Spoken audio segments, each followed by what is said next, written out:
جب وہ اس پہاڑ سے اترا تو بہت سی بھیڑ اس کے پیچھے ہو لی، اور دیکھو ایک کوڑی نے پاس آ کر اس سے سجدہ کیا اور کہا، اے خداوند، اگر تو چاہے تو مجھے پاک صاف کر سکتا ہے۔ اس نے ہاتھ بڑھا کر اسے چھوا اور کہا، میں چاہتا ہوں کہ تو پاک صاف ہو جا۔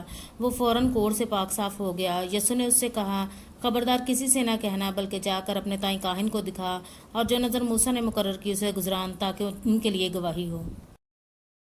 اور جب وہ کفرنہوم میں داخل ہوا تو ایک صوبہ دار اس کے پاس آیا اور اس کی منت کر کے کہا، اے خداوند، میرا خادم فالج کا مارا گھر میں پڑا ہے اور نہایت تکلیف میں ہے۔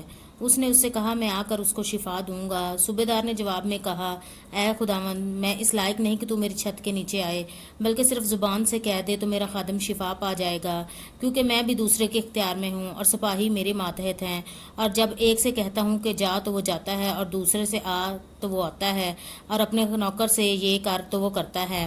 یسوع نے یہ سن کر تعجب کیا اور پیچھے آنے والوں سے کہا کہ میں تم سے سچ کہتا ہوں کہ میں نے اسرائیل میں بھی ایسا ایمان نہیں پایا، اور میں تم سے کہتا ہوں کہ بتھیرے پورب اور پچھم سے آ کر ابراہیم اور اسحاق اور یعقوب کے ساتھ آسمان کی بادشاہی کی ضیافت میں شریک ہوں گے، مگر بادشاہی کے بیٹے باہر اندھیرے میں ڈالے جائیں گے، وہاں رونا اور دانتوں کا پیسنا ہوگا۔ اور یسوع نے صوبہ دار سے کہا، جا، جیسا تو نے اعتقاد کیا تیرے لیے ویسا ہی ہو، اور اسی گھڑی خادم نے شفا پائی۔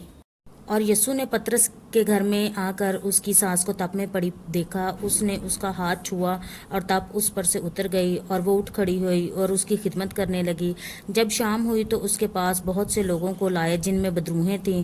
اس نے بدروہوں کو زبان ہی سے کہہ کر نکال دیا اور بہت سے بیماروں کو اچھا کر دیا، تاکہ جو یسایہ نبی کی معرفت کہا گیا تھا وہ پورا ہو کہ اس نے آپ ہماری کمزوریاں لے لیں اور ہماری بیماریاں اٹھا لیں۔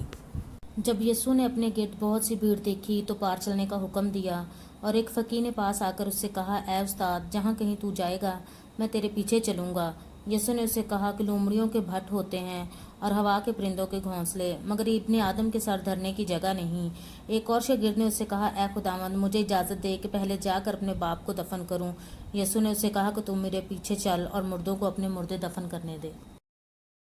جب وہ کشتی پر چڑھا تو اس کے شاگرد اس کے ساتھ ہو لیے، اور دیکھو جھیل میں ایسا بڑا طوفان آیا کہ کشتی لہروں میں چھپ گئی، مگر وہ سوتا تھا۔ انہوں نے پاس آ کر اسے جگایا اور کہا، اے خداوند، ہمیں بچا، ہم ہلاک ہوئے جاتے ہیں۔ اس نے ان سے کہا، اے کم اعتقادو، ڈرتے کیوں ہو؟ تب اس نے اٹھ کر ہوا اور پانی کو ڈانٹا اور بڑا امن ہو گیا، اور لوگ تعجب کر کے کہنے لگے کہ یہ کس طرح کا آدمی ہے کہ ہوا اور پانی بھی اس کا حکم مانتے ہیں۔ جب وہ اس پار گدرینیوں کے ملک میں پہنچا تو دو آدمی جن میں بدروہیں تھیں قبروں سے نکل کر اس سے ملے۔ وہ ایسے تند مزاج تھے کہ کوئی اس راستہ سے گزر نہیں سکتا تھا، اور دیکھو انہوں نے چلا کر کہا، اے خدا کے بیٹے، ہمیں تجھ سے کیا کام؟ کیا تو اس لیے یہاں آیا ہے کہ وقت سے پہلے ہمیں عذاب میں ڈال دے؟ اس نے کچھ دور بہت سے سوروں کا گول چر رہا تھا، پس بدروہوں نے ان کی منت کی کہ اگر تو ہم کو نکالنا چاہتا ہے تو ہمیں سوروں کے گول میں بھیج دے۔ اس نے ان سے کہا، جاؤ۔ وہ نکل کر سوروں کے اندر چلی گئیں، اور دیکھو سارا گول کڑاکڑے پر سے جھپٹ کر جھیل میں جا پڑا اور پانی میں ڈوب مرا، اور چرانے والے بھاگے اور شہر میں جا کر سب ماجرا اور ان کا احوال جن میں بدروہیں تھی بیان کیا۔